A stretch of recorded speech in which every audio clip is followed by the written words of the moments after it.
Hey, how you doing? This is Adam Post, publisher of more than 1,000 comic books. Today we're talking about, unfortunately, they hate David Zaslav. Who hates David Zaslav?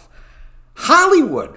Establishment Hollywood does not like David Zaslav of Warner Brothers Discovery because he seems to be breaking every rule. He's not begging talent. He's not offering them huge sums of money to do whatever they want. And most importantly, he's canceling even completed projects. When you cancel a completed project, as someone myself, published 1,000 comic books, when you promise you're going to produce something, you really do want to produce it because, yes, you're paying for work, but at the same time, especially creative people, they put their heart and their soul into projects. And to see projects just get canceled, it's not a good thing. But I will say this, he's canceling all the woke stuff. He's canceling all the stuff that just doesn't make money. Did another video on the playlist specifically about this. It was like $1 billion worth of content so far that they decided to cancel. And why would they cancel it? Well, because again, it's not representing the properties well. It's not making them money. Now, unfortunately, they're also canceling a lot of animation that a lot of people like. Because they feel like it's not a good strategic fit. However, unfortunately, you're going to make an omelet, you got to break some eggs, and it's the animators that get hurt. I'm a former, I used to be a comic book artist when I was 12 years old, so I feel for them, but it is what it is. But what this video was really about is, article after article after article, I've covered a few of them. This one just came out. Warner Brothers Discovery's DC chief is the best job in Hollywood that nobody wants. Now, of course, it's not that this is coming from The Wrap and also Yahoo.com. Of course, it's not that nobody wants this job. It's interesting to see how they couch it, how they present it as something where, no one wants to work for David Zaslav. He's a terrible guy. He calls everybody at 7 o'clock in the morning. And other people are going to call you at 7 o'clock in the morning, and nobody wants to do this work. We just did a video yesterday that was about The Rock and how The Rock is basically making open public statements, and that he wants to run the DCEU. He wants this job. We'll have to see how Black Adam does. And in terms of management and the executives, should they really even consider letting him have that much responsibility? It's tricky. Because this is DC Comics is an incredibly valuable franchise. We'll discuss it in more detail, and we have a chart showing how many billions of dollars are generated by comic book-based movies. Comic book-based movies have sort of taken over the industry. Now, because, again, and people don't feel good about comic book movies in the first place in Hollywood. Why? Because they make a fortune of money, and they soak up a lot of the attention. Even Warner Brothers Discovery is saying now they're only looking to do 15 to 20 new feature films a year, a variety of budgets. So some of them will be lower budget, medium range budget, and some of them will be big budget. But the comic book movies are going to certainly be a big part of what the focus is at Warner Brothers Discovery because they make money. And this chart shows they make money. But the rest of Hollywood don't necessarily like it so much. So we will get into this article. We'll also talk about a couple of other articles that we had touched on before, just talking about how Hollywood is really just trying to create narratives to undermine and undercut what they're trying to do at Warner Brothers Discovery to reboot the brands and reboot the franchises to build a really, really powerful machine, particularly the DC Comics universe of films. So before we get into this article, if you would, please do subscribe to the channel. Click the bell for notification. Give me a thumbs up when you like it because you guys have been amazing. You've really helped me grow the channel. And wait till you see the comics I'm looking to publish. Somebody asked in the comments below, in one of the videos, comics that I've published before. I do still have one that's still available. You can check it out if you like. EpicMermaids.com. It's a mermaids universe, kind of like Game of Thrones meets mermaids. Really, really proud of that. It was just something that we did like about a year ago. Okay, Warner Brothers Discovery's DC chief is the best job in Hollywood that nobody wants. Nobody wants. The Rock wants it. I want it. I'll do it. Running DC films could be the sexiest job in Hollywood. Comic book fans were ecstatic when the new Warner Bros. Discovery chief CEO David Zaslav declared his commitment to finding a Kevin Feige-type leader to take over the reins of DC, Warner Brothers' crown jewel for big screen franchises with an ambitious 10-year plan. And for the right person, the job offers the chance to shape beloved characters like Batman, Superman, and Wonder Woman, and be revered in fan circles as Feige has been for Marvel aficionados worldwide. This is serious business, and this is the biggest intellectual property asset at Warner Bros. Discovery. And I've seen a number of comments in my comments below, people that are investors in Warner Bros. Discovery. I'm not making suggestions about investments. I do cover things like Motley Fool from a finance perspective, and they talk about values and things like that. I just think it's fascinating to understand the company. So I'm not making investment suggestions, but I am saying, as someone who's published comic books, intellectual property, things like that, there is absolutely tremendous value in the DC Comics brand that they own. They own so much intellectual property, and it's being run in such a way that it's focused on business. This is a good thing.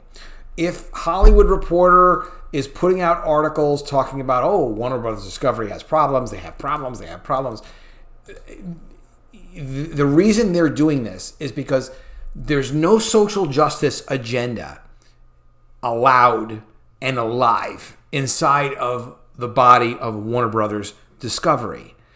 And this is very exciting for me creatively, personally, and also just to see this come together, because there's been such an immense top-down push to try to have woke content, meaning things that are not going to be profitable today but might be profitable in 50 years if the entire country changes. This is from my playlist. I've done like 36, 37 videos about Warner Brothers Discovery, and this is one video I did talking about how they really did, when I say that in this video that they eliminated the diversity office at Warner Brothers Discovery, they did exactly eliminate it completely, but they completely restructured it so that now it will have no force other than to create opportunities for people that want to perform based on merit.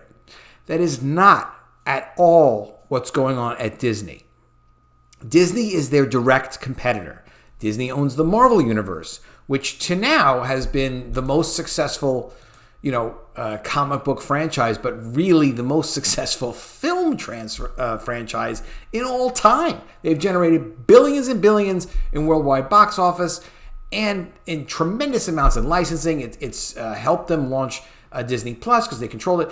So when you have like the competing universe, and for years, since the 70s, maybe even into the 60s, when Marvel Comics used to rely on DC Comics to get their comic books distributed because of Warner Publisher Services. But DC and Marvel have been going back and forth for years. But Marvel is headed directly into a ditch. And DC is not. Because, you could go through the playlist basically, but we've made these points. Like, they're focused on making money. They have a $50 billion debt that they want to get paid over at Warner Brothers Discovery. And it's a huge debt. But at the same point, they've paid $6 billion down. So they were down from $58 billion down to a little over $51 billion in debt. They've paid $6 billion off in just the past, since April 2022. That's just a few months. That's not to say they're going to pay it all off, another $6 billion in another few months. All those things are timing issues and other things that they need to do with their money.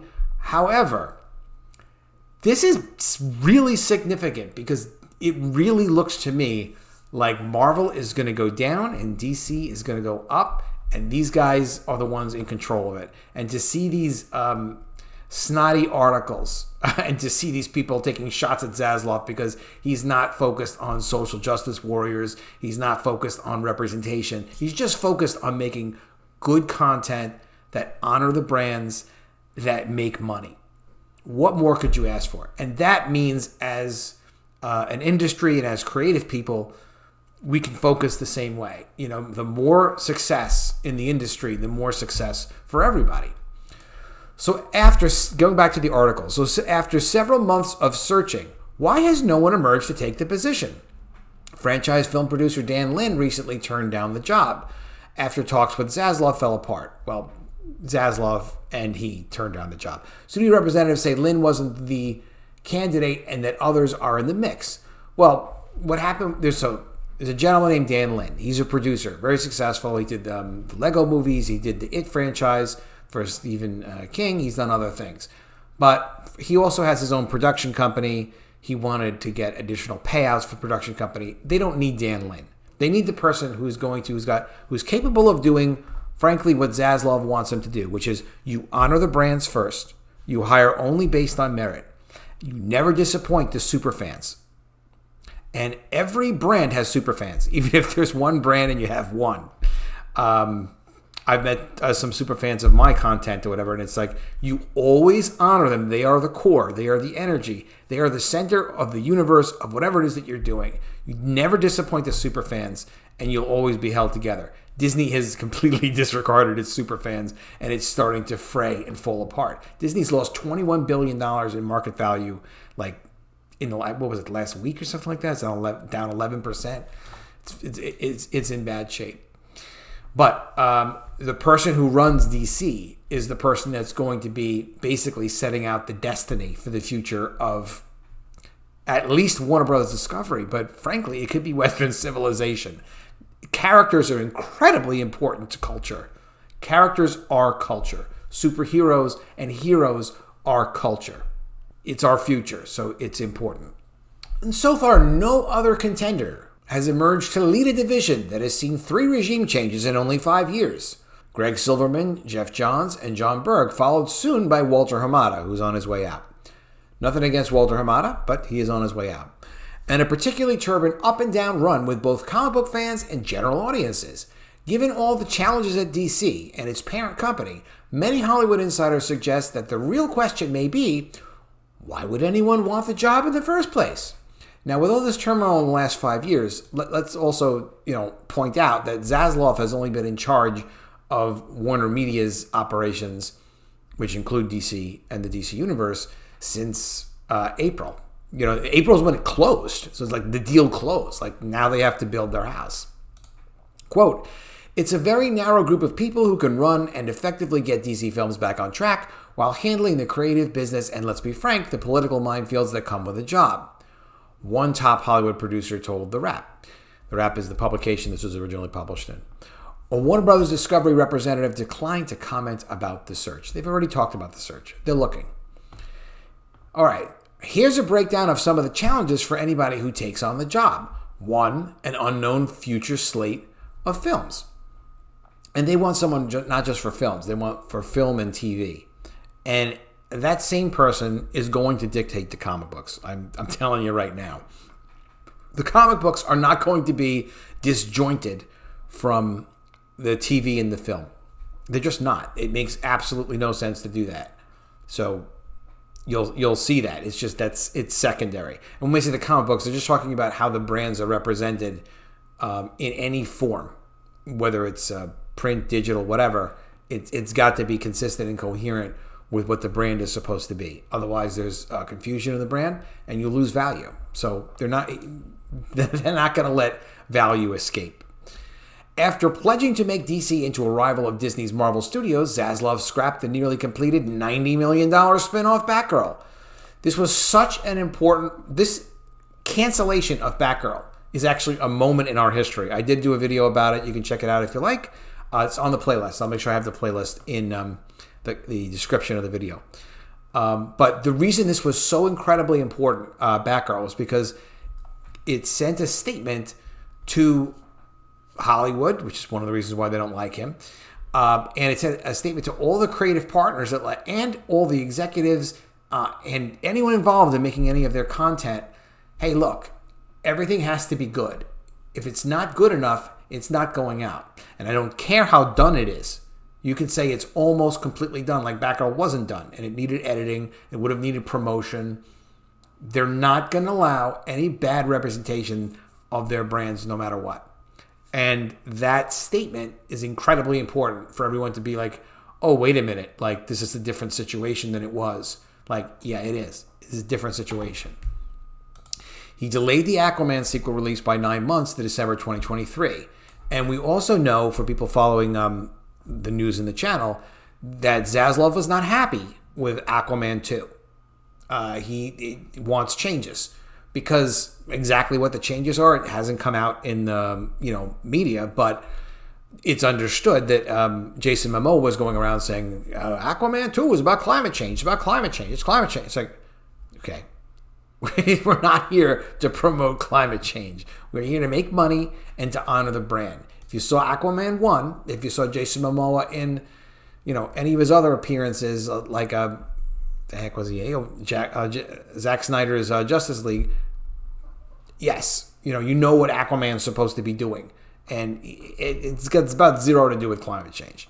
So the film will not come out until it's correct, as per David Zaslav, as is already said. They're currently dealing with an already shot spin-off of The Flash, as its star Ezra Miller faces multiple allegations of physical assault and even child grooming. Well, yes, but it'll come out. I have a feeling Ezra Miller can be straightened out. And also, as I always say, as long as Ezra Miller doesn't actually kill anyone, it's not a problem to use him for The Flash. He's also quirky enough that he'd be hard to replace. You'd have a whole different Flash. So hopefully it gets worked out. The new DC boss will have to deal with the hits and misses as the current DC slate rolls out over the next 2 years. The Flash is an interesting situation, as the film is supposed to reset the DC timeline going forward. The new DC boss might have a plan of his own, but they'll be tied by the threads created in the movie, which will dictate how the new slate will move forward. Well, this is just background continuity. You come in and you've got a vision. What they're looking for from Kevin Feige, the Kevin Feige replacement, they're looking for someone who is going to be able to corral the talent, all the contributors, to be able to release something like this, billion-dollar hit after billion-dollar hit. A good, well-done, brand-respecting single film single character films that will then be able to roll into crossover films, eventually again with their own Avengers-type film, built up from all the momentum. And you can see from the success of the Avengers, there's so much energy that gets created when you do these characters individually and build up a following for them individually. And then you start to combine these characters together in films, you get a tremendous energy and success that you can't replace any other way. And that's always been the build of a comic book universe in print form, going back to Marvel Comics, but even Valiant Comics when it came out in the early 1990s. It was tremendously successful, even though some of them, the design was very basic. It wasn't the most exciting artwork, but the stories continued to build on each other, and it ultimately became an enormous success until they had a management change, and then the success started to fade away until the company was sold, and that's what happens. But the engine that's built from continuity as well, from having continuing stories that kind of cross over into each other's individual movies, is incredibly powerful. It's not something that you can replicate in any other way, and it adds a whole extra layer of value. This is what they want from a Kevin Feige. They're not looking for Kevin Feige to figure out the stories necessarily. They're looking for someone to come in and coordinate and bring it all together and create excitement for it, and just to keep the promises of the brand. And right now, you wouldn't want Kevin Feige because he's over there ruining Marvel. Additionally, the film might be marketed without its troubled leading star Miller, who has profiled recently in Vanity Fair and is currently undergoing therapy for their self-admitted, this is how he refers to his pronouns, complex mental health issues. Okay, he's got problems. At least he's getting help. The Vanity Fair profile paints a picture of a person who's not only dangerous, manipulative, and abusive, but also, according to their ex-fiancé, has illusions of grandeur. Well, they like to say that about everybody who's got celebrity. I'm sure we all have some illusions of grandeur. Why am I defending Ezra Miller? I don't know. People familiar with Lynn's decision told The Wrap he was particularly concerned about the shelving of Batgirl, a film in the works for years and nearly completed, in part so that Warner Brothers could take a tax write-off. Yeah, that was part of the reason. But the main reason was it disrespected DC Comics Universe's brands. You can't have that. Look how valuable Batman is. The Joker did $1 billion. All he is the enemy of Batman. He's not even the Batman. No, you can't fool around with the Batman franchise for representation purposes. Sorry. But Warner Bros. Discovery CFO Gunnar Wiedenfeld said that canning the movie was blown out of proportion a little bit, we covered that, and explained that the company is committed to spending more than ever on content while still taking a more rational approach. And the rational approach that Wiedenfeld is taking, and you can see this in videos from my playlist, is they're just looking to make sure that if they spend money on content, that they can get their money back. They have to get the money back in profit, one way or another. And it can't undermine the brand for any other purpose. There's no higher purpose than delivering for your customers. That's their focus, and that's why they hate him. A micromanaging CEO. David Zaslav's hand-on management style as CEO of the newly merged Warner Bros. Discovery isn't winning over fans, according to numerous industry insiders. Baloney. It's been widely reported that Zaslav likes to start early and have meetings at 7 a.m. Well, good, he works hard. One top agent who spoke to The Wrap says 7 a.m. calls are par for the course and will be expected of anybody who takes on the job. History has shown that unwanted calls can become a huge burden. Quote, random calls are what famous... I mean, how ridiculous is this? He's a hard-working executive. What else do you want from the guy? Just don't call. Just do whatever kind of content you want. No, he's going to make sure it's good. There's no room for, but I just wanted to put in my agenda for that. Not going to happen. Random calls are what famously led to Lorenzo di Volontaira's departure as head of Warner Brothers, a top agent said. Let me tell you something. This is called testing your people as well. Okay? If you're a manager, you need to be able to very quickly snippety snap, figure out, do you have people on board? Are they here for themselves? Are they here for everyone else? Are they here to produce something amazing? Okay, so you have to do tests on people. And these kind of 7 a.m. calls, that's a way that we test the people we're working with. How quick do they respond? How interested are they? Because if you have someone who's like the head of Warner Brothers and he can't handle a 7 a.m. call, when you're busy merging all this together, covering a $50 billion debt, there's 40,000 employees to absorb from Warner Media. Is this someone who's going to take care of things, or do you have to worry about them? That's why we do things like 7 a.m. calls. And yeah, I said we. I need to know when I'm working with people, are they going to perform or not? And if they're not going to perform, they can't be in a key role of responsibility.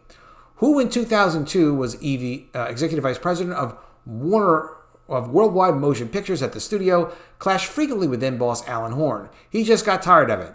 That is the very nature of the job. You got to do the job, and you got to be available. You got to instill confidence in upper management. And if you're not instilling confidence in upper management, yeah, you can go. Go be lazy someplace else. And Zaslav isn't the only stakeholder to keep happy. Quote, you're not getting them from just someone like Zaslav, the agent said. Talent like a James Wan, Todd Phillips, etc. would also constantly call. Well, I'm sorry that Todd Phillips is just constantly calling you.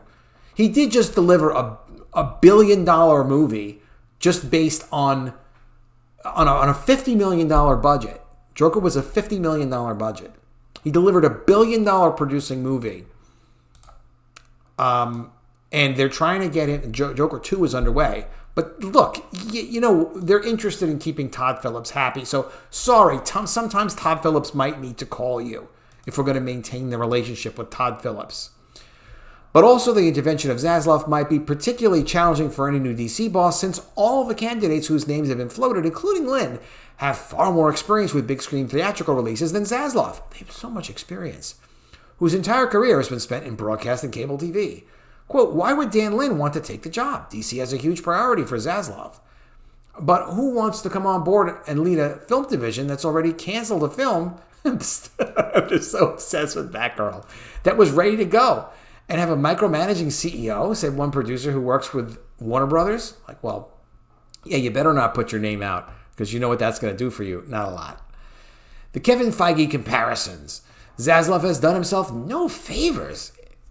I think Zaslav might know how to handle himself, and how he's framed the position last month, telling investors on an earnings call that the company's restructuring centered on creating a team with a 10-year plan focused just on DC, similar to the structure that Alan Horn and Bob Iger put together very effectively with Kevin Feige at Disney, referring to Marvel president Feige. The problem, as one studio insider told The Wrap, quote, a Kevin Feige just doesn't appear. Like, well, of course he doesn't. Feige's rise is, and you think Zaslav doesn't realize that? He didn't get where he is, figuring out like where to find talent from. It's not even about finding the Feige. It's about sending a message to everybody who wants their hands on the DC characters. Feige's rise is legendary. After scoring an internship with producers Richard and Lauren Schuler-Donner while he was a student at USC, he quickly rose through the ranks from production assistant on films like Volcano and You Got Mail to a producing credit on Schuler-Donner's 2000 film X-Men, a promotion he landed due to his encyclopedic knowledge of the Marvel Universe that also impressed Avi Arad, then Marvel Entertainment CEO, who made Feige his second in command. By age 33, Feige became Marvel Studios chief, a job that expanded after Disney acquired the company in 2007. 29 movies and over $27 billion in worldwide box office later, Feige would have the most unprecedented hit streak in the history of the movie business, solidifying his unicorn status. Quote, looking for a Feige is silly, another producer said. Feige studied movies under Lauren Donner and Marvel under Avi Arad. He knew both worlds. So he knew film and he knew comics. Creative autonomy. There will be no creative autonomy. That's just guaranteed. One reason for Feige's success is that the almost unprecedented amount of creative and business autonomy he had been given by Disney over just about every aspect of Marvel's operations in film, TV, and even comic books. A broad portfolio he has had since 2019 with authority over everything from storylines to talent to budgets. But anyone hired for the DC role is likely to face many more constraints, both creatively and financially, at least until they can establish a track record for success, and even after that. It's not about the track record. You tell Zaslav how you're going to respect brands, and then he's going to start to listen to you. According to insiders, Zaslav holds the green light power for movies, and whoever steps into the DC role won't have that latitude. Well, why should they? That Feige had at Disney. While Zaslav aspires to turn DC into a vertical, one insider said, the notion that a DC boss would have any creative or financial control over the division's content is a pipe dream. Well, that's absolutely correct. There is no other Feige, the second producer said. Warners will never give autonomy like that to one person, nor should they. What he wants someone to produce results like Feige, not to have exactly the same authority as Feige. He's looking for results. He's not looking for the same cook for the brew.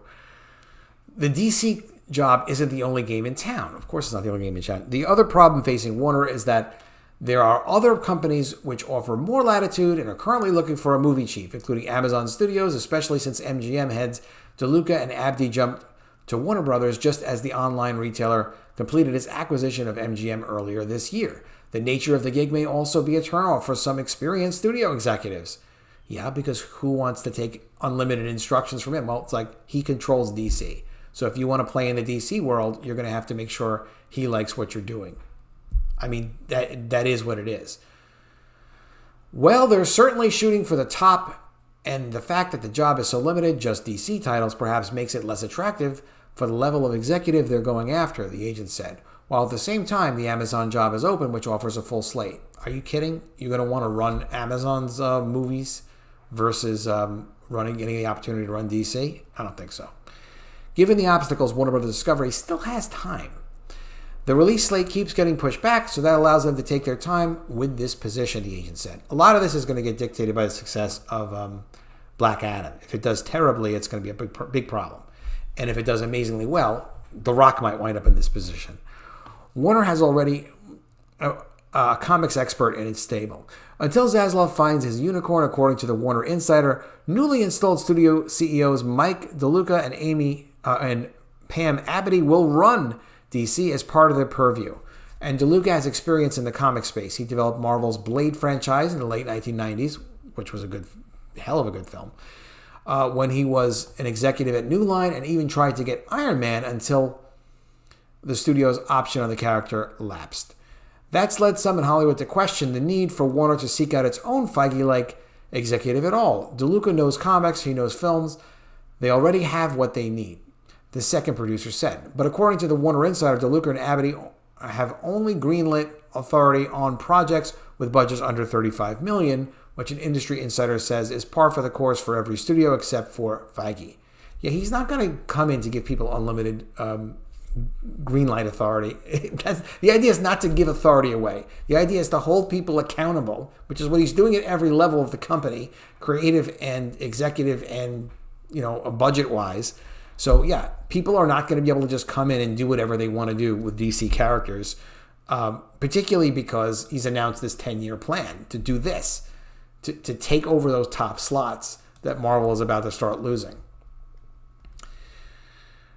7, it can be more lucrative to remain a free agent. Yeah, you can make more money that way. The contenders for the job so far have been more traditional film producers like Dan Lin than seasoned executives from other studios, but successful producers bring all sorts of complications, including commitments to projects set up at rival studios. Lin's Rideback banner has stakes in franchises ranging from MGM's The Pink Panther reboot to Disney's tentpoles like Aladdin 2 and Haunted Mansion, as well as Warner series like Lego and the It franchises. And often, producer fees are more lucrative than any studio job, with less of the bureaucratic hassle. That's true. The producing fees can be enormous, the tens of millions to even more, if you get control of rights and if you become a major producer on one of these franchises. 8, how much runway will the new DC boss have? Not only will the new DC boss be saddled with the rolling out a full slate of projects that they had no hand in shaping, but there are questions about Warner Bros. Discovery's medium and long-term viability as a standalone company. There are questions about them being acquired. They're not going to be acquired. There's no reason for them to sell the company, and there's protection from it for at least 2 years since the acquisition, from April 2022 to at least April 2024. But that said, once they fix the company, the value of the company is going, look, I can't make any guarantees, but it's probably going to go up a heck of a lot. A lot. Also, over time, the AT&T shareholders who owned 71% of the company that they never bought, they just got it for free from AT&T. They gave it 71% of the ownership as part of the deal was given for free to the AT&T shareholders who never wanted the stock in the first place. They've been selling like crazy. They're going to keep selling and have selling pressure until those people are worked out of the system, which might take a year, might take 2 years. A fan base of very vocal trolls. When they talk about trolls, they just talk about people like when you do things that don't honor the brand, you're going to have a lot of people unhappy about it. And there are no super fans without what they call trolls. It's the same thing as toxic masculinity. People they don't like. A fan base of very vocal trolls. While Feige is universally beloved by Marvel fans, no, he is not. The revolving door of executives who have led DC over the last decade have faced a far darker and more vocal community of diehards. Diehards, people that care about the intellectual property, people that care about the brands. Zaslav's a diehard too. The Twitter cult, yes, there's a whole cult, that called for the 2021 restoration of director Zack Snyder's abandoned cut of the 2017 big screen flop Justice League, harassed Warner executives ad nauseum for the filmmaker to be given creative control of the DC slate. And they can be relentless in their troll-like behavior, even going so far as to harass the children of executives and death threats, as outgoing DC boss Walter Hamada recently experienced, according to a recent Rolling Stone report on Snyder's Twitter cult. And they're trying to demonize people that are, all they want them to do is just produce content that honors the legacy of the DC characters. It's a long legacy. It's not there to be abused for people that want to do social agendas. And it's not going to be. That's just not how the business is being run. Let me know what you think of all this in the comments below. I really appreciate your comments. Also, please be sure you are subscribed to the channel. Click the bell for notifications. And give me a thumbs up when you like the video. I really appreciate that too. You guys have been amazing. If you want to check out my comic, my most recent comic available is at epicmermaids.com. It's a Mermaids Universe comic. Really well done. Tremendous creative team I got to work with to do it. And I'd love to see what you think of that as well. And I will see you again soon with another video. And if I don't see you, I will miss you.